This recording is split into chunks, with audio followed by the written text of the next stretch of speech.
Good afternoon, everyone. Thanks for your patience. Anyone go out and see the geyser earlier? Yeah. Nice You know, try. this would be a good chance for you to tell us what they're building over there. More than a year has gone by. We're drilling for oil. It's part of the all of the above. Come on. Drill your way out of the energy problem. You cannot, but it's part of our all of the above energy approach, which includes So you're drilling for oil and you hit expanding water, right? domestic oil and gas production, investing in renewables, approving the first nuclear power plant in 30 years, et cetera, et cetera. It was quite a sight. I could see it from my window, from my office. I don't believe so, but perhaps. I have no other announcements to make. I will turn to the Associated Press. I refer you to the GSA. I don't honestly know. It looked like water, but.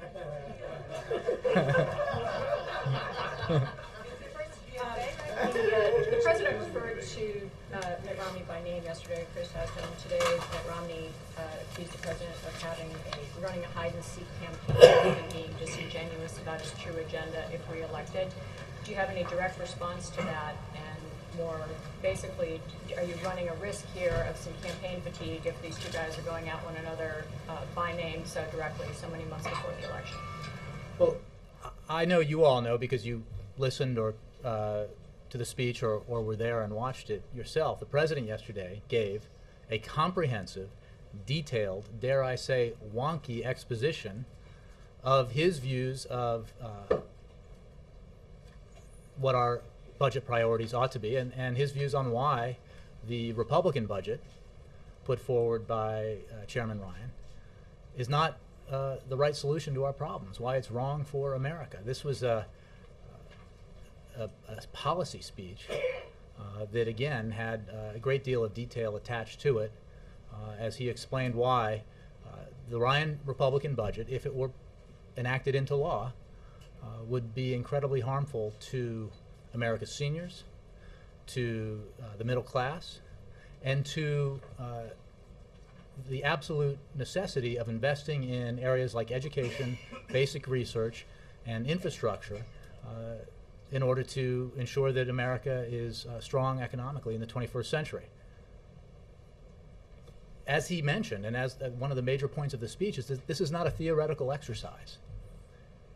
Everyone in this room knows that the Ryan Republican budget would become the law of the land if someone else were to occupy the Oval Office next year and if Republicans continue to effectively control Congress.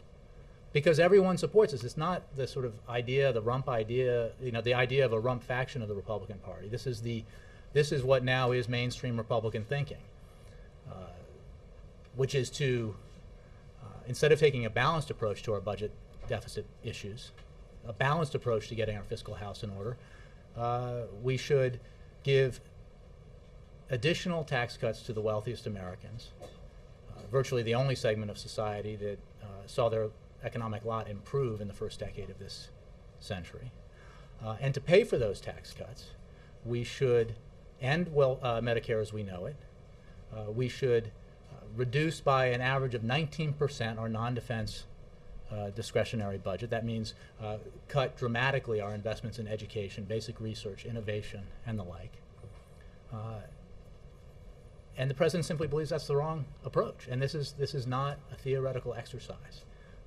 This is real policy. And he went on to talk about a concrete vote the Senate will take in the next few weeks on the so-called Buffett rule. His principle, named after Warren Buffett, built around the idea that a billionaire should not pay a lower effective tax rate on his income than his secretary.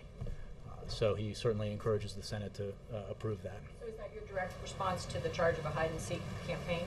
Well, look, the fact of the matter is the president was explicitly talking about a policy debate that we have been engaged in here in many ways for years and years, but intensively for the past year. And this was a policy speech, I think, pretty explicitly delivered to an audience of your colleagues, editors, reporters, publishers. One of the different subject.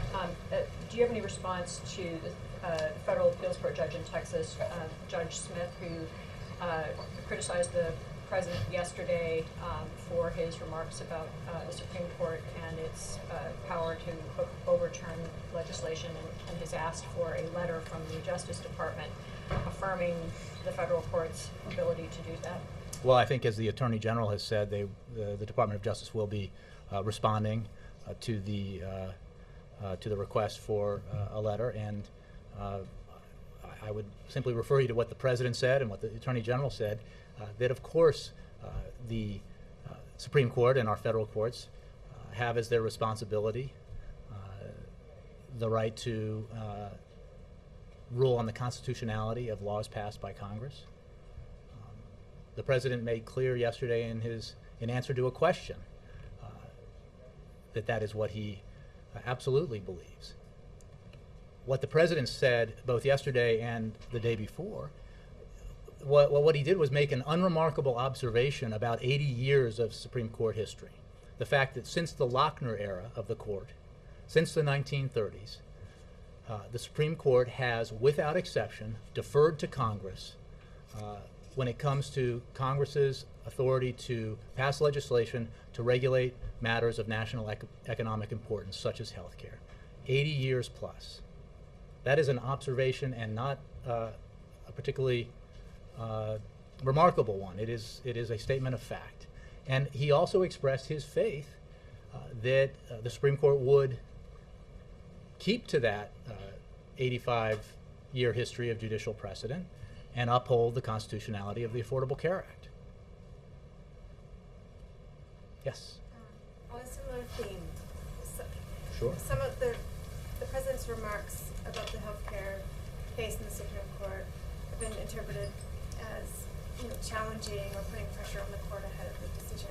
And can you speak to that, and why not just allow the court to reach a decision and then First of all, the President was asked a question and responded to it. Secondly, as I just said, he made an observation about why he believes that, well, first of all, that he believes the Affordable Care Act is constitutional, why he believes it's constitutional, and why he believes that the Supreme Court will, in keeping with 80-plus years of judicial precedent and Supreme Court precedent, will defer to Congress on its authority to pass legislation to regulate issues of national economic importance like our healthcare system.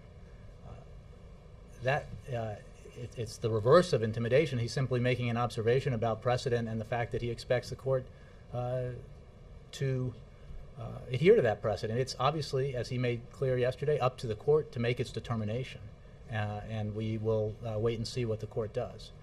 But I guess you could argue that circuit court judges who ruled on this were trying to intimidate or influence the court when they issued opinions, including very prominent conservative judges on the Court of Appeals, rather. When they issued an opinions that the Affordable Care Act was constitutional and that it is entirely constitutional in keeping with 80-plus years of judicial precedent. On a different topic, the Pentagon said today that Khalid Sheikh Mohammed and 4 other accused people in 9/11 attacks will go to Guantanamo War Crimes Tribunal. Could you speak to that decision and why more time wasn't given to allow for a civilian court trial? Well, it has been more than 10 years since 9/11. First of all, and the President is committed to ensuring that those who are accused of perpetrating the 9/11 attacks against the United States be brought to justice. The President remains committed to shutting down Guantanamo Bay. In that commitment, he is of the same opinion as his predecessor, as his opponent in the 2008 presidential election, as the senior leadership of the United States military, and many, many others who believe that Gitmo ought to be closed. There have obviously been obstacles in achieving that, but he remains committed to doing that. In the meantime, we have to ensure that Khalid Sheikh Mohammed and others who are accused of these heinous crimes are brought to justice, and this procedure is now underway to ensure that that happens. Isn't it contradictory to be committed to closing Guantanamo Bay and also proceeding with something? The fact of the matter is, in part because of the system and the situation that was put in place and the situation that existed under the prior administration, we have now, 11 years almost have passed since 9/11, or 10 and a half, and it is important to see that justice is done. The President's commitment to closing Guantanamo is as firm as ever. He agrees with our uniformed military leadership. He agrees with John McCain and George W. Bush that it ought to be closed. And we'll work to see that done. Unfortunately, as you know, we've encountered obstacles in getting that done from Congress, but he will continue to work to do that. Yes, Jesse. Does the administration view the Fifth Circuit's request as intemperate? I would refer you to the Justice Department. The Attorney General said that he would, or that the Department of Justice would respond appropriately. Well, you just suggested that in some ways it was an effort by them to intimidate. No. Oh, I didn't at all. I certainly, if you interpreted what I said that way, you were mistaken. No, I was referring to a question about the President's remarks. The attorney representing the United States in that court said at the time that the administration, the President, the Attorney General believe, obviously, that the federal courts have their authority to rule on the constitutionality of laws passed by Congress. The President obviously believes that and said so again yesterday. That was my point. And I'm sure that that's what the response will make clear, that the Department of Justice provides. Yesterday, the President clearly, for the first time in a campaign-themed speech, singled out Mitt Romney. He has said that he will not weigh in until there is a nominee. By doing so, does the White House, does the President feel that he now has his opponent in the general election? I will go back to my first answer simply to make the point that the President gave a very detailed, fact-laden speech about budget policy yesterday.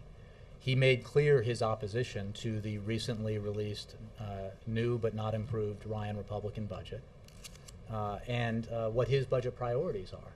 It is also true, and this is part of the overall issue here, that this budget is supported not just by a small group of ideologues within the House of Representatives, but broadly by the Republicans in Congress and by virtually all of the contenders for president in the Republican Party. So this is a matter of, this is a real debate because the outcomes at the policy level are quite serious. It's not a theoretical debate. That's the point he was making. You can be sure that he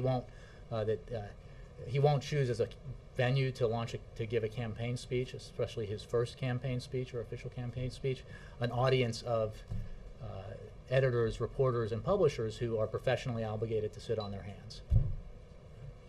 Okay, it sounds pretty campaign-themed to me. I want to just take issue with how talking about the budget and how talking about it in terms that, I mean, there are themes in that speech and specifics in that speech that are directly pulled from speeches he's been giving for the past 3 years. Okay, in any case, one last question.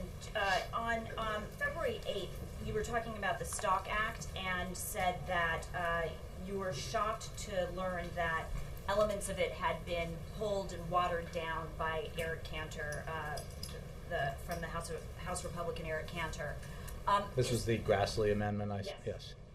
Is the White House satisfied with the act as passed?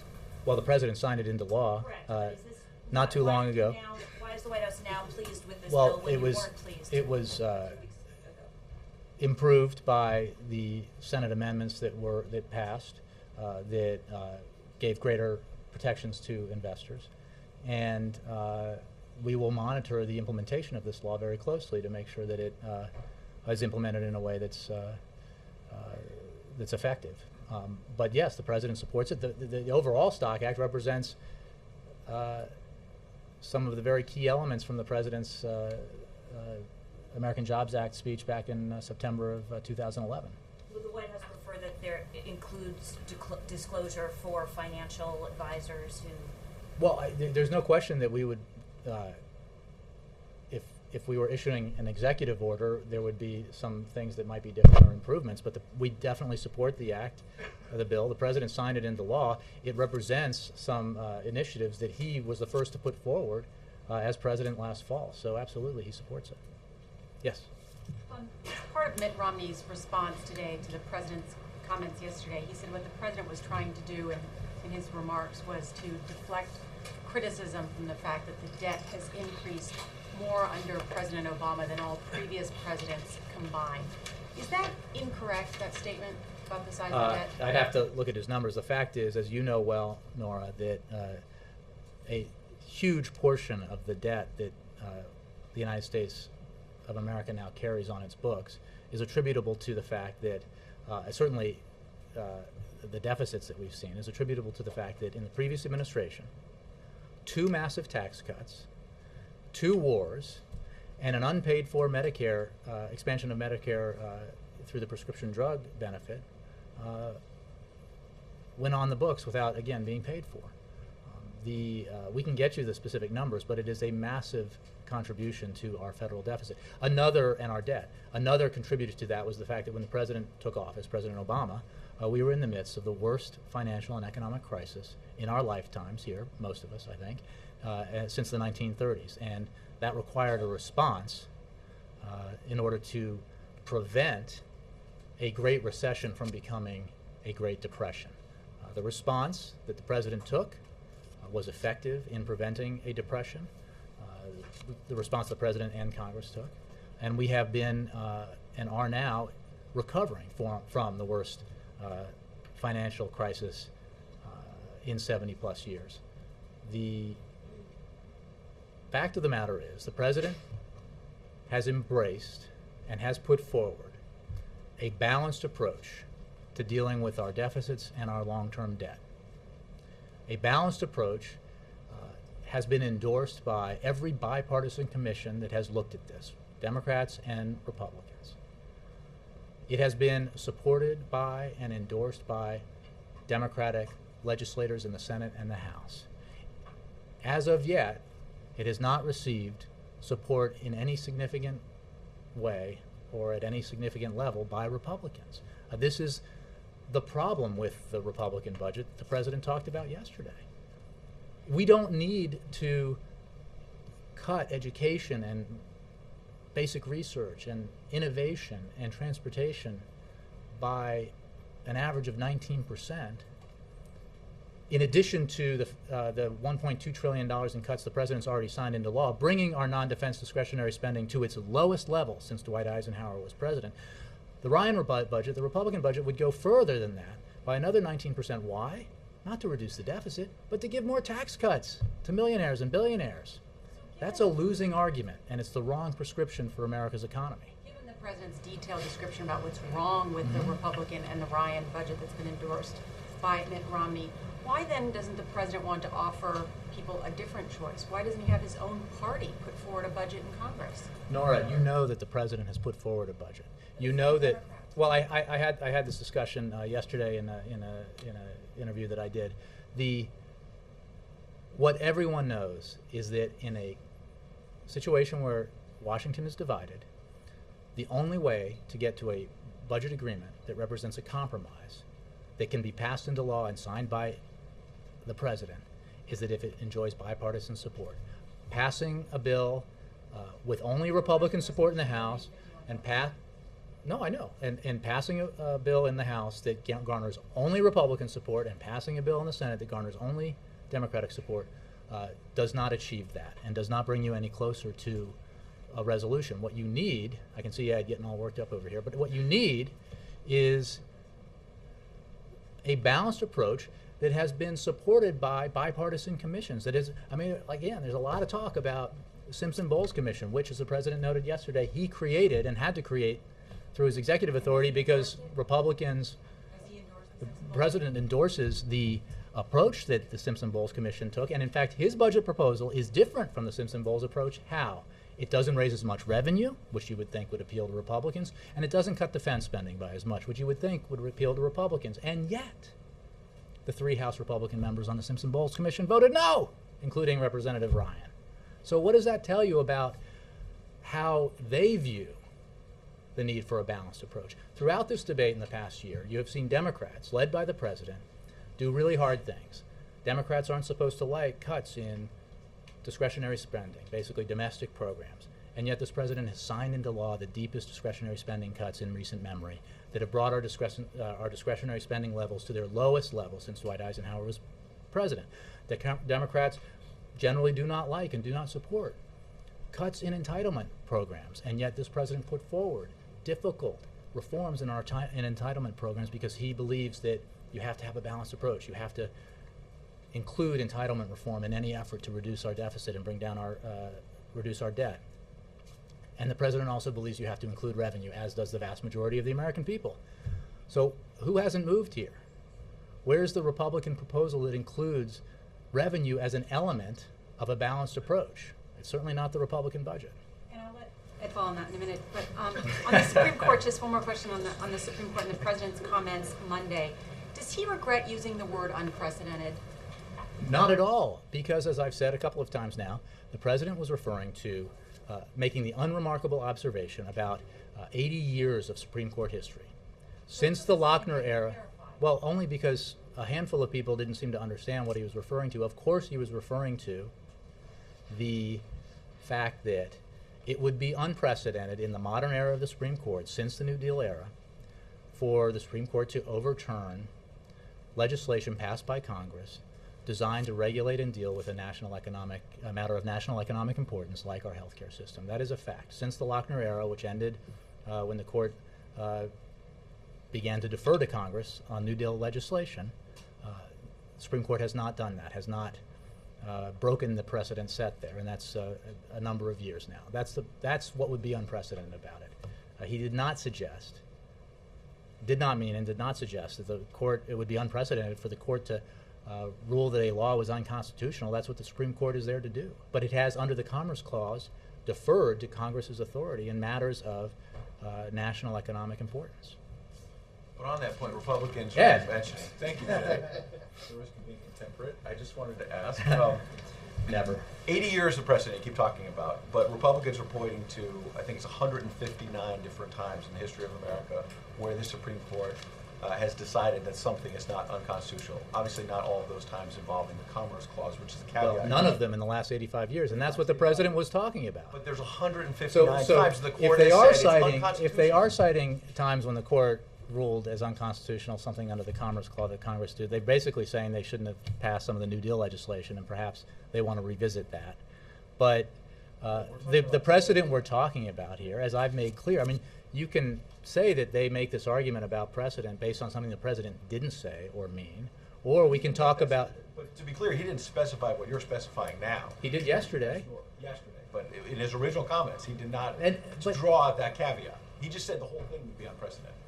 That's not what he said, Ed. That's not certainly what he meant. And it was clear to most folks who observe this and understand what is at issue here. Jay, that's not true. The president said on Monday that it would be an unprecedented, extraordinary step of overturning a law that was passed by a strong majority of a Democratic elected Congress. It took him yesterday to talk about the Commerce Clause and on an economic issue. Nora, there are two instances in the past 80 years where the Supreme Court has overturned stuff. U.S. versus Lopez and U.S. versus Nora, what Morrison. I'm telling you... These are very specific legal issues. It's not evident to everybody. Well, it may not be evident to you. It is clear that the president was talking about matters like this that involve the Commerce Clause, that involve Congress passing legislation to deal with issues of national economic importance. National economic matters like health insurance, which is clearly a national economic issue. That's what he was referring to. And you know, again, he spoke to this yesterday. It is obvious and clear, and nobody would ever contend in his office, and he certainly was not contending, that the Supreme Court doesn't have as its right and responsibility the ability to overturn laws passed by Congress as unconstitutional. He was referring to 85 years of judicial precedent, of Supreme Court precedent, with regard to matters like the one under consideration. And it's maybe fun to pretend he meant otherwise, but everyone here knows that that's what he meant. Ed. Okay, but To quote what Nora just quoted. Back to But Nora. for the sake of argument, we're going to pretend he didn't mean that. No, okay, but He had to clarify. I'm though. telling He you- did He did clarify. clarify the next day. And also, when you said, well, to Nora or me, I'm not that maybe disagreeing. we didn't know those cases, do you think most average Americans know about a Supreme Court case from 75 years ago? Come on. I mean, most But people are what's your not point, Ed? legal Are you experts. suggesting, I just want to know, are you suggesting Because the that he, president left the impression that the whole thing would be unprecedented. and I'm He did telling not you, have a and he caveat. told you, and others like me have said, actually on the day of as well as after, that what he meant, and so what he what he made meant clear is not what he yesterday, said. and he was a law professor, Right. and he understands constitutional law and constitutional precedent and the role of the Supreme Court, Okay. was a reference to the Supreme Court's history in its rulings on matters under the Commerce Clause. On what Nora quoted about the president saying Monday, a strong majority of the democratically elected Congress. As you know, the House passed the health care bill 219 to 212. In the Here we Senate, go. well, it's Yeah, a go fact. I know. Here we go. But here we go with a fact. Imagine that. It was not a strong majority. I mean, the Republicans just pushed through the Ryan budget with Republican votes. You guys would not call that a strong majority, would you? No, but here's the environment that we live in, Ed. In order for a budget agreement to become law, right? The Republicans don't control both the executive branch and the legislative branch, and the Democrats don't control both. In order for the absolute necessity of dealing with our deficit and debt challenges, we need a bipartisan compromise. The only path, as evident to anyone who thinks about this matter, the only path to that is a balanced approach. Republicans in the House know that. Democrats in the Senate know that. The president knows that. That's why he has embraced a balanced approach. Back on But what the healthcare, it Republicans passed haven't, 219 to 212. So that's a strong majority, you're saying, factually? you're talking about apples and oranges No, here. no, we're talking That apples on healthcare. passed, Healthcare. 219 to that 212. passed, That is a strong majority, factually? Ed, that passed Congress and was signed into law. You know that there is no way to, I mean, look, you're making the president's point. You know that there is no way to achieve a balanced approach, to achieve a significant compromise on deficit and debt reduction through in a budget compromise without a balanced approach. You know that. That's not going to happen right now, right? Without We're talking about healthcare. We can go back to those okay. elements. Okay. Right? You're absolutely correct if, as some hope happens, someone else occupies the Oval Office next year and Republicans control Congress, that the Ryan Republican budget could well become law. That's exactly what the president was talking about yesterday. This is not a theoretical debate. What will become law, because this is not, the conservative fringe of a Republican Party now talking, it is the entire party, is a bill, is a budget that would decimate discretionary spending on education and innovation and research and development, would end Medicare as we know it. I keep getting throwbacks to the 1990s. End Medicare as we know it by creating a voucher system for Medicare, where and a two-tiered system where healthy people go to the cheaper private insurance options, and then Medicare is populated only by the older and sicker members of our senior population, driving up costs that will be shifted to seniors. And that's simply not fair. That's not what the president believes is right. It was for Monday. I know we're talking as well about the budget, but just to be clear on health care, the president, when he defended what he was saying on the Supreme Court Monday on health care, was saying that a strong majority passed this in both chambers of Congress. Health care, not the budget, but health care. Is that 219 votes is a strong majority? A majority passed. And look, it was the point the president was making.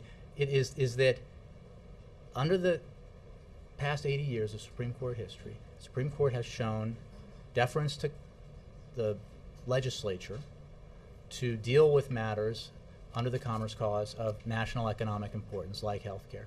And he is confident that both the Affordable Care Act, under the 80-plus years of precedent, is constitutional, and that the Supreme Court will agree with them, as did lower courts in opinions put forward by very prominent conservative judges. Last thing, when Jessica and Ann were asking you about the budget, back on the budget, you kept saying it was a policy speech and that it was wonky, and there were wonky elements to it, no doubt, because he was talking about facts. However, he also called it laughable, the budget. He said it was a Trojan horse, social Darwinism. how can you suggest that he wasn't playing politics as well? We get that he was talking about substance too, but he was playing I'm saying politics that yesterday. He called it a Trojan could horse. have and did in many ways give the same speech last year at this time. And he gave a speech in response to the original Ryan budget that was very clear about why he felt that it was not the right answer to our challenges economically. And there really is no difference between that and this, except that we now know that all of the would-be leaders of the Republican Party, virtually, those who would be president, support the Ryan Republican budget and think it's the right way to go. The president disagrees. Yes. And then I'm going to move around. Sorry for the front row. Does he regret the unelected? Does he the issue that the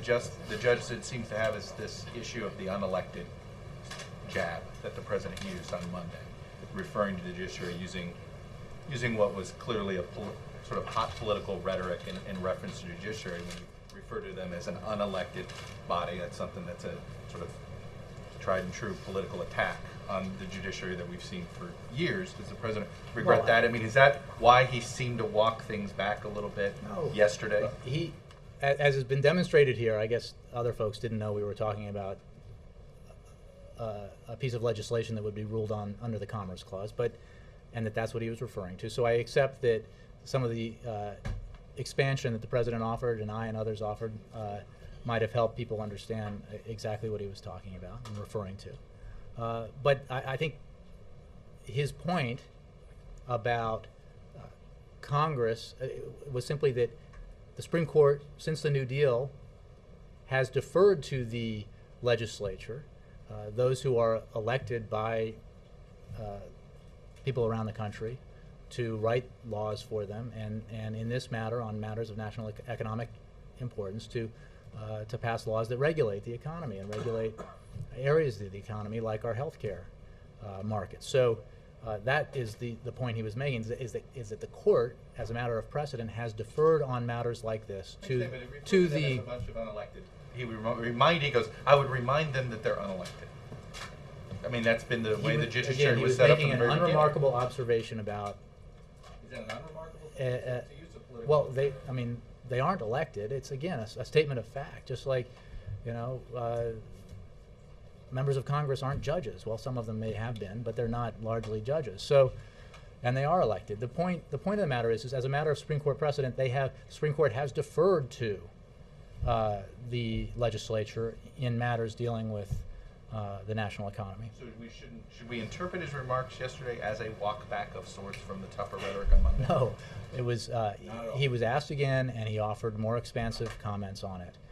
Again, I take the point here. I guess some folks didn't know that we were talking about the Commerce Clause, and that's what he referred to. I accept that, and I hope now it is clear, as again would be evident to anyone, since he's a constitutional law professor, as well as the President of the United States, that he believes the Supreme Court can and has and should rule on the constitutionality of laws passed by Congress.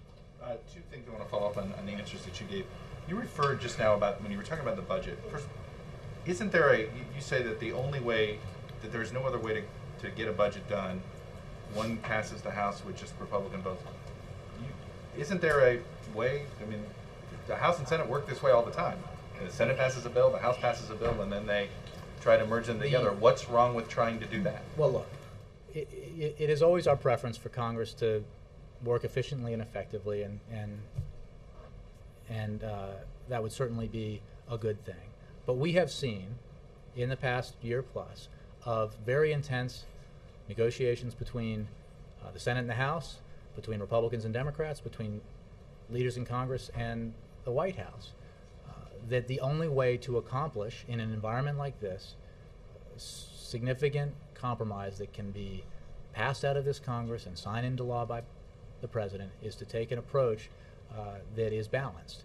And that's how we averted a government shutdown last spring, and that's how we in the summer, late summer, while failing to get the comprehensive balanced approach that is required to deal with our long-term deficits and debt, we were able to pass into law the Budget Control Act, which, by the way, which is, again, designed by Congress, voted on by Congress, passed by Congress, And now Republicans in Congress want to violate that agreement through the Ryan budget. The conference committee approach being used? That No, if look, Democrats I'm just- passed a budget? But and Chuck, the all I'm Ryan saying budget, is that and it's they real. got a little room We would to not that? object to that, but what I'm saying is it's not, given what we have seen over the past 11 months, the way that we have come closest to achieving bipartisan compromises through the kinds of negotiations that we had to go through last year.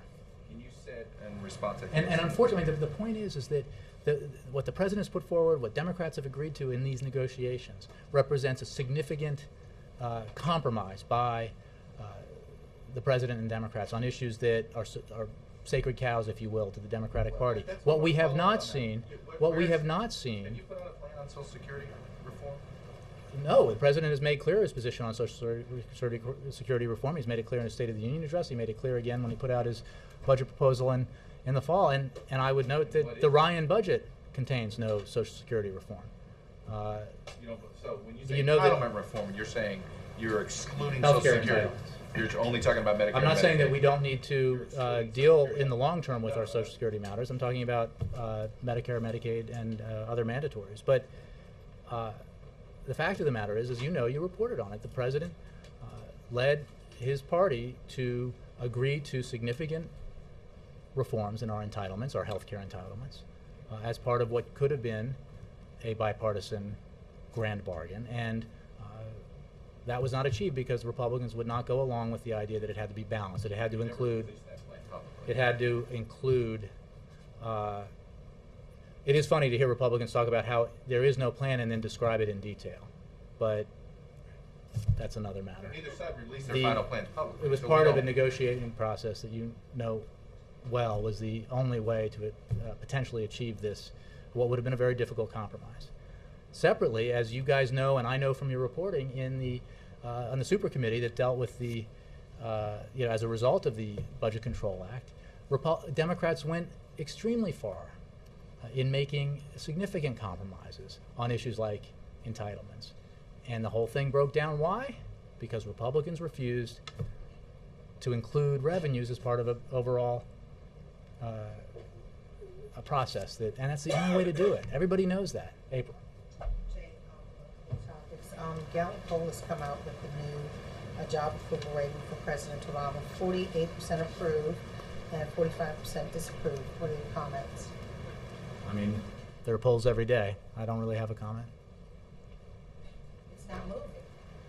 Is that your? That's your comment. I mean, look, the president's focused on the job he needs to do as president, and he is focused especially on the need to take every action he can, working with Congress or through his executive authority, to continue to help this economy to grow and recover, to continue to see job creation, and to continue to ensure the security of the American people, both home and abroad.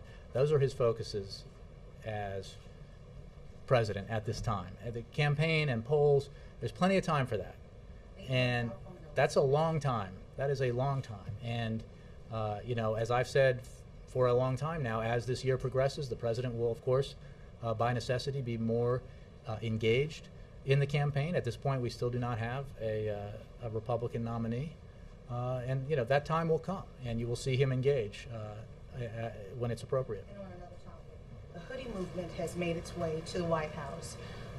AME Bishop John R. Bryant came to the prayer breakfast this morning with a hoodie on in response to the Trayvon Martin issue. And what do you say as the CBC now is calling for legislators to look at the Stand Your Ground law, and as the Justice Department is investigating still?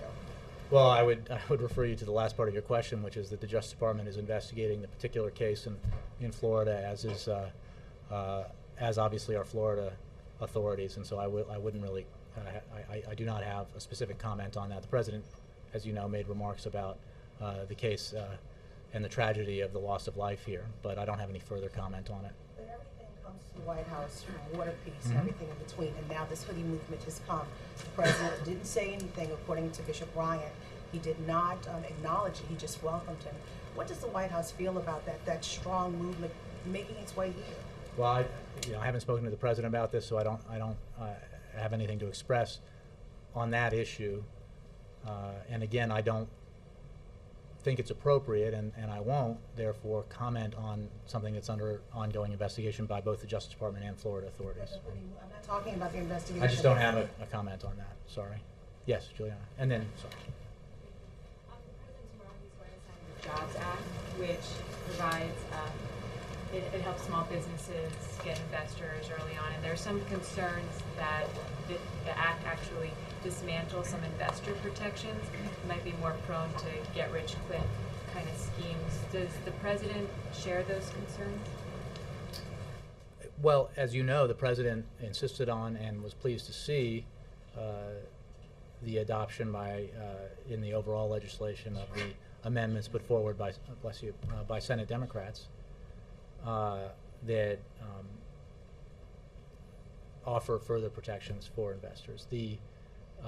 And we will be mindful as this law is implemented to ensure that it's implemented in an effective way and that those protections are upheld. So the president strongly supports it. Again, as I was, I think, saying to Jessica, it includes at its heart provisions that the president initially put forward for consideration by Congress, and he's pleased that even in an environment where getting bipartisan cooperation is very, very difficult, we have seen enough of it to enable us to pass two pieces of legislation that the president called for, the Stock Act today and the Jobs Act tomorrow. Yes? Jay, ahead of these P5+1 talks in a couple of weeks, Israeli Defense Minister Ehud Barak released today the Israelis' goals of how they want to proceed forward with these talks, saying that transferring uranium to 20%, that it's enriched to 20%, needs to go out of the country, that leaving only enough enriched uranium for energy purposes, the third being that they need the closure of the 4 Dow enrichment facilities, and also the transfer of fuel rods. Is this the same agenda the White House has for these talks? Are these the same benchmarks? Are you guys working in tandem on this? Well, we're working with our P5+1 partners. When those talks, I haven't seen the proposals that you. Well, look, our policy is very clear. Together with our partners, we remain determined to prevent Iran from attaining a nuclear weapon. And as the president has said, we believe that diplomacy, coupled with strong sanctions and increased isolation, is the both available and best means of achieving and ensuring that Iran does not obtain a nuclear weapon in the near or longer term. But he takes no options off the table. We are very mindful of Iranian behavior in the past and how they've approached negotiations in the past, and we are in a mode where actions are what speak loudest here. But our insistence is, and again, I'm not going to get into specifics, I'm not going to negotiate on behalf of the P5+1 what the particulars of an agreement would look like, but it would absolutely insist on Iran not obtaining a nuclear weapon. But isn't there anything you can say going forward, entering these talks, that here are red lines, if it looks like they're running out the clock, that no progress is being made, here's when we walk away? Look, the president has said, and it is a fact, that time is running out. There is time and space to allow for a diplomatic solution, but it is not time without end. And again, I'm not going to give a... Months? Are we talking until the end of the year? Well, we've made very clear as a matter of what we know about the Iranian nuclear program and the fact that there are inspectors on the ground and we have visibility into it, what that process would look like. I don't have a specific time frame to attach to that, but we do have time. But it is important to move seriously, and we will insist that the Iranians move in a serious way if they are serious about engaging with the P5+1 and finding a solution here that, one, ensures that Iran does not acquire a nuclear weapon, and two, therefore allows Iran to end its isolation and rejoin the community of nations. Following on that, you haven't said much in public lately about the possibility or risk of an Israeli military strike. Do you feel that you have made some progress there in persuading the Israelis to hold off for a while, or do you think that that is still a live possibility in the next couple of months? You know, I have no updates for you on that specific issue. We spoke a lot about this around the time that Prime Minister Netanyahu was here and the President gave his remarks at AIPAC. We believe that the best way of ensuring that Iran does not obtain a nuclear weapon is through the approach that the President has taken. There is time and space for that approach to continue to be pursued, and it is an approach that has united the international community, that has isolated Iran, that has brought to bear the harshest sanctions in history against Iran, and those sanctions, as you know, have had a significant impact on the Iranian economy and the Iranian regime.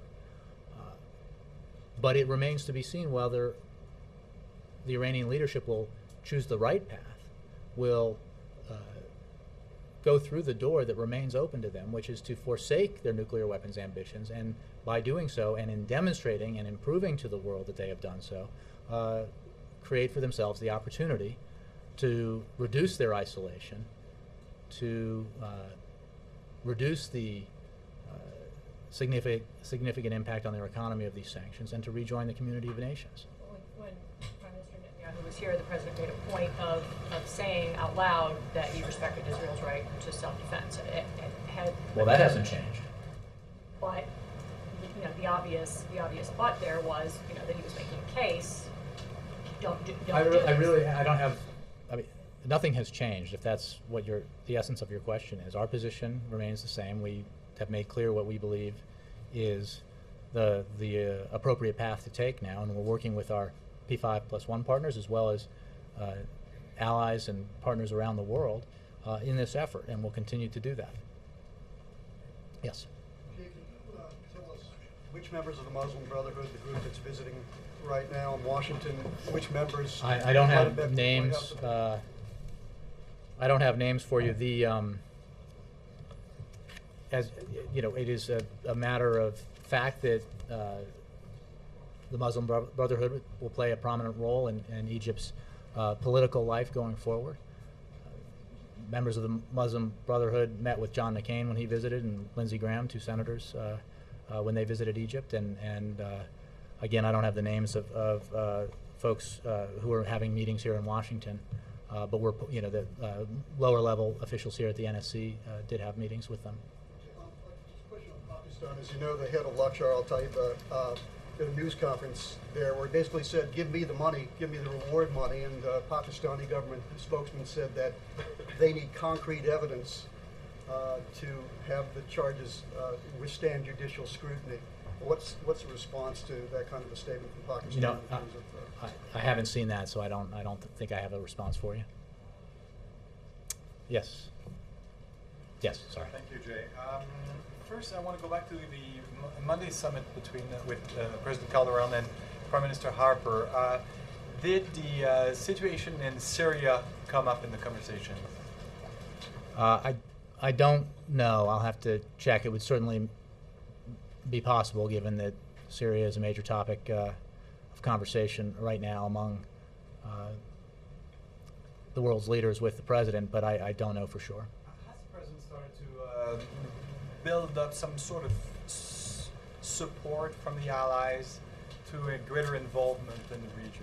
Well, we are working with, by the region you mean Syria? Syria, I mean, yes. The allies implied Canada, probably. Well, certainly. I mean, look, we are part of the Friends of Syria. We have worked through that group. The Secretary of State has participated in that group, and we are working through that group to provide assistance to the Syrian people and to further pressure the Syrian regime to cease and desist. And I think we have seen Kofi Annan on his mission put forward a plan.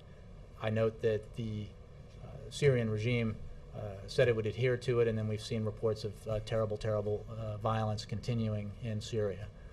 So we're focused on actions, not words. There have been many occasions where the Assad regime has made promises that it has failed to keep. So we will continue to watch very closely what Assad does and work with our allies through the Friends of Syria to continue to put pressure on that regime. Thank you. Question on Keystone. I don't know if we haven't been able to know if the topic was touched at that summit, but I just want to when the Prime Minister, after the Woodrow Wilson Center was asked if this, what's called the Northern Gateway, sending oil to Asia since it's so complicated through the U.S., he answered if the Keystone Pipeline was approved, if he could change his mind. And he said we cannot be as a country in a situation where really our one, in many cases, almost only energy partner could say no to our energy products. How do you react to the idea, the fact that Canada sees the president in this precise situation, the Prime Minister sees the president in this situation having said no to Canadian products? Well, first of all, I didn't see those comments. Secondly, you're, and I think probably with eyes wide open, misrepresenting what happened. But the fact of the matter is, the pipeline proposal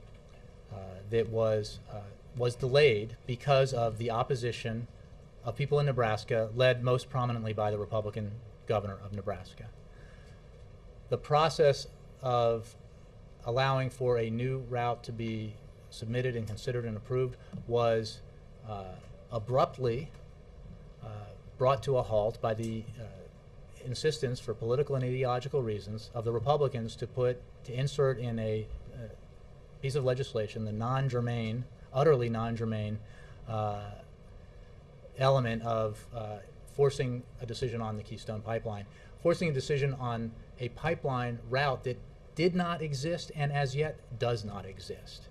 The President has made clear that when a new route is submitted, it will be reviewed in accordance with all the standards that have been in place for many, many years now, and hopefully without any undue ideological efforts from the sidelines, it will be reviewed and considered and decided upon accordingly. In the meantime, as you know, because the President visited Cushing, Oklahoma, the President has called on federal agencies to expedite the permitting process for the portion of that pipeline that would run from Cushing, Oklahoma down to the Gulf of Mexico, the approval of which and the building of which would relieve a bottleneck that exists in Oklahoma in the transporting of oil down to refineries in the Gulf. And the President, as you know, I'm sure, and have reported on, has approved many pipelines, including international pipelines, including pipelines from Canada that cross the border with the United States. That's the accurate history of what happened here. I don't have any readout for you on the conversation between the President and the Prime Minister on that subject. Thank you very much. Is there any change in our standing with Burma that being announced today? I have nothing for you on that. The President and Secretary of State have made clear that we would meet positive actions taken by the government there with a positive response, but I have no specific update for you. Got a statement supposedly at 3 o'clock. Well, we'll all watch with interest.